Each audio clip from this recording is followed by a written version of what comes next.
Ayo. Nagaa jirta wayyaadha. Tu guddan. Guyyaa meeqa geette? Amma guyyaa 70 keessa ji'a lamaaf wayii. Mee yoo dogoggorina sirreessitaa? Siree cabsi jedhamaa mi? Siree cabseera. Siree bituun jiru. Kanaafuu siree cabsi jedhama. Guddaan urgaa kee jedhama miti ree. Kanaafuu teenya tole hayyee tole. Ijoolleen yoo dhufan yaa'u gammachuu jaalala qabatanii dhufanii jaalalli jira jechuudha mana keessa ijoolleen dhufan. Kanaafuu atamma ijoollee argachuu namatti tola garuu. Baay'ee namatti tola. Maaliif ani ijoolleen arganne kana dura rasaa waan hin beekne si gaafata. Baay'ee namatti tola. Ijoollee argachuun namatti tola. Nuti yeroo dura itti dhufnu lama turre amma immoo baay'annee nama furteenee irra baay'ee namatti tola yaa'u daballee ammas kan biraa dabalachuudhaaf. Dargaggeessa ta'anii ijoollee ni sodaatu yookiin immoo ijoollee hin baay'isu jedha namni. Garuu namoonni keessa gaafuma seenaa deemanii ni daddabalu. Eessa nama dhufa akkasitti ugganii wannoo jechuun kun? Yaanni akkasii eessaa nama dhufa? Barbaadamaa eessaa akka nama dhufa? Jechuun kun nama sodaa namatti tola jechuudha miti? Namatti tola. Ganama gahee galgala yoon galuu ganama yoon dhufu ciree nyaachuudhaaf galgala hojiirra dadhabee yoon dhufu ijoollee faana maatii kee wajjin bashannanaa jechuudha mana keessatti namatti tola baay'ee. Nama jeequu nama qaqqabu. Namatti yaa'u bakka jaalalli isaan yoo dhufanu karaatti baanee nasi simatanii. Inna baay'ee namatti tola jechuudha. Ijoollee argachuu kan kootis baay'een gammadee. Haadha manaa koos baay'ee waan hin jaalladhuuf daa'immas ijoollee kiyyaas akkasumatti baay'een jaalladhaan jechuudha. Fakkeenyaaf anuun daa'imman qabu ijoolleen qabu jechaarta. Nurraa argitee akka ijoollee godhattu abdiin qabaa. Na jajjabeessite. Jajjabeessan jira jechuudha. Baay'ee gaariidha. Waggaa meeqa ta'e amma eega walitti dabalamte? Egaa walitti dabalamnee waggaa 2007 amma 2012 waggaa 5 waggaa 5 fooyyee jechuudha. Akka carraa hagadhaa uffata inni gaafsan uffata yaadadha. Akkuma inni jedhe daabboo nyaataa ture. Daabboo akkana qunxuree hodhaan jedhe fageenyarraa. Tuttuqqi. Ijoolleen nu bu'aa ture hodhaan jedhe. Yoo daabboo isarraa fudhuuf dhaqu harki isaa akkana ta'e hollata. Afaan bira nageessu dadhabee harki isaa akkana taana harka isaa qabadhee daabboo irraa fudhee biraa lixe. Xiqqoo yaa'u hin jiraa miti jajjabeessuuf illee akka hamilee horatuuf daabbatti irraa fudhee deeme. Ganda Diida Boqqee jedhama. Bulchiinsa magaalaa jechuudha. Bulchiinsa magaalaa Shaaminitti ganda Diida Boqqee duwwaa 4 achitti argeeni. Hojiirran turre akka sagantaa wayii ture achi galma saniitti qophii wayii ture yaa'u nu affeeranii ture qophii sana irratti affeerraa qabna achitti hin argee ishii achi gaafan ba'u isinis ol seenaa jirti ana ammoo gad ba'an jiran intini wayii daabboo wayiitti qoqqoodamaa jira mana keessatti ishii nyaachaa alatti gad ba'een achiin ishiin uftamoo nyaadhuun jedhe achumaan kenneefi daabbuchi nyaatta fudhatte yaada qabdi isheen duree jechuudha. Yaadni geessudha.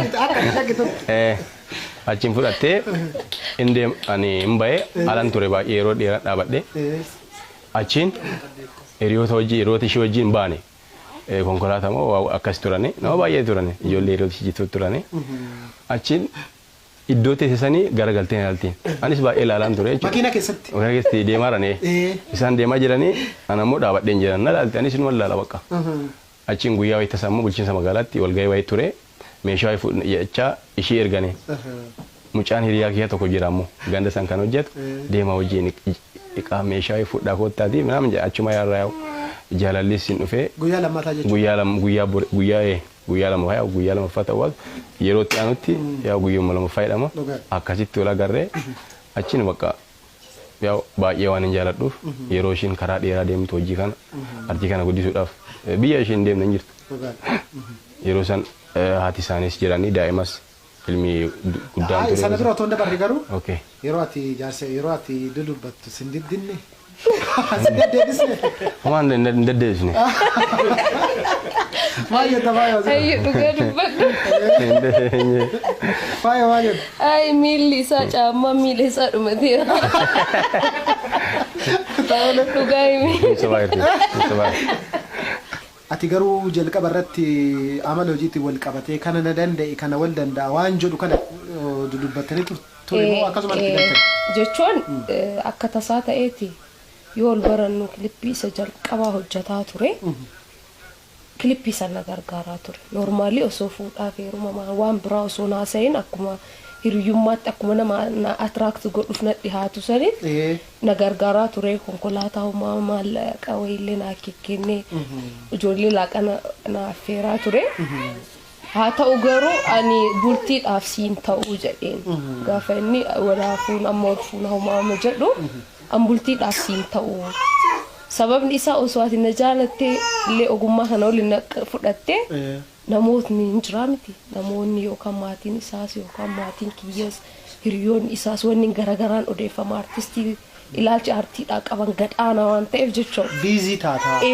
Walumaa galatti ani jaarsi ati jaartii tantee yoo galtee mana argite sitti tolaa yoo bunni danfee laaqanni tolee mana galtee sitti tolaa nuti ammoo carraan hojii keenya isteejiif ala ba'uu dandeenya gaafa silaa ayyaanaaf waa mana bilcheeffannee manatti nu arguu inni qabu nu ala ba'uu dandeenya kanaaf an bultiidhaaf siin ta'uu jedheen deemee hiricha wayii mari'achiisee adaan akkana naan jettee ansiif hin ta'u dubartii manaa wayii dubartii jechuun manatti wanna jechuu dandeettu uumame jedhee jennaan isiman naa ta'anaan jedhe sunis isima namni bultiidhaaf si ta'u isima gaddiin isin jedhaniin se'a rakkoon qabu jedhee ogummaa kiyyallee waan jiru itti hime egasii booda na hubachuu jalqabe namni osoo nan fuudhin alatti na gargaaruuf na deeggaru kun aartii irratti namni aartii irratti na deeggaru kun yoo na fuudhees na hubachuu danda'a waan jedhu keessa ture.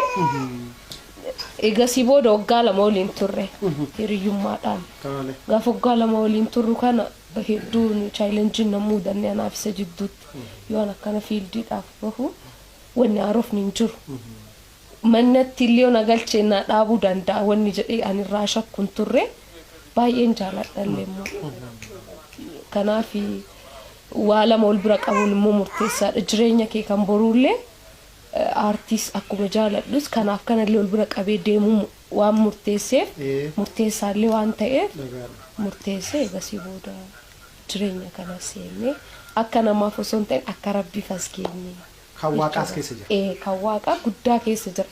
Maatiin isaa nama aartii amma haati isaa baay'ee na jaalatan sirbaas naa kennanii nama aartii keessa tureeru haati isaa sagantaan garaagaraa hoo jiraate jila aadaa irratti isaantu waamama akka naannoo isaaniitti nama aartii keessa turee jiru sirba gujii kiyya isaantu naa kenne walaloo fi dallollee jechuudha isaan na deeggaru kanaaf hundee keessallee hundee isaanii keessallee namni aartii ogummaan kun waan jiruufi gara isaaniitiin dhiibbaa akkanatti hin taanellee ufamansiisee akkasitti itti seennee as keenne irraa jabaan ammoo utubaan guddaan kan waaqaati. Isheenis ogummaa isheetiin wal cina dhaabannee yaadaanis waan dandeenyuun wal gargaarree anis kashiin ogummaa isheen deeggara isheenis ogummaa kee deeggarte gaafa namni lamaan yaadaan wal gargaare mannis akka hin diigamne inni ijaarraa jechuudha. Isheenis ogummaa kiyyan barbaada isin barbaadu gaafa jette yookaan anis isin barbaadu gaafa jedhee waa baduun ishiin oolu jechuudha. Waati uumamaan. Anis ogummaa ishis jaaladhee ogummaa ishii jaalachuu qabu. Ishii jaaladhee amma ogummaa ishii jibbataan ammoo hin ta'u. Ishiinis ogummaa kiyya jaaladhee nas jaalachuu qabdi jechuudha. Ani ammoo ishii hin jaaladha ogummaa ishii hin jaaladha jechuudha.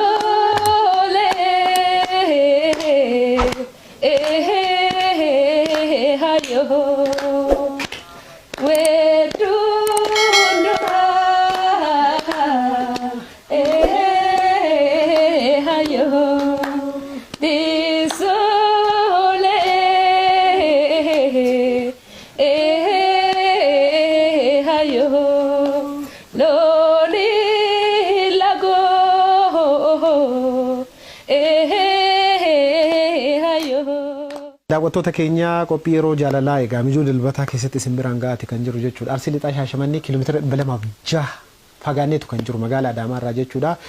Ogeettii aartii weellistuu Faayoo Mootii wajjiniin egaa muuxannoo maatii ishee qooddachaati kan jirru jechuudha. Faayoo deettuu lafa kaasnee haasofsiisaa jirra. Egaa hanga xumuraatti ammas akka nu duukaa buutan kabajaan isiniif irraa yeroo gaarii. Amma muuziqaatti deebitamoo mucaa tokko itti dabalattamoo akkam maal yaadaa jirtu? Inni gaafii jabaadha. Waan si ajaa'ibu ani jaarsi kiyya waliin gaafanne.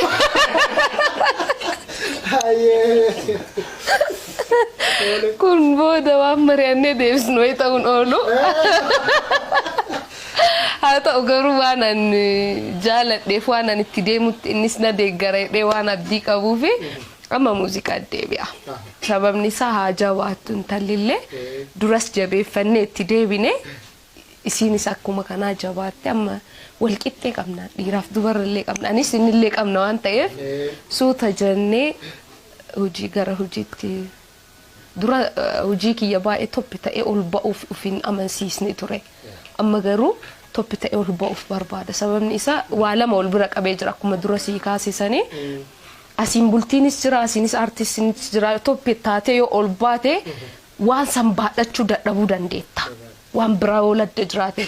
Kanaaf anis hojii kiyya irratti sammuu kiyya garas qajeelchee jira. Achii booda itti dachaan waluma bira jirra. Innis dhufa jechuu barbaadeeti.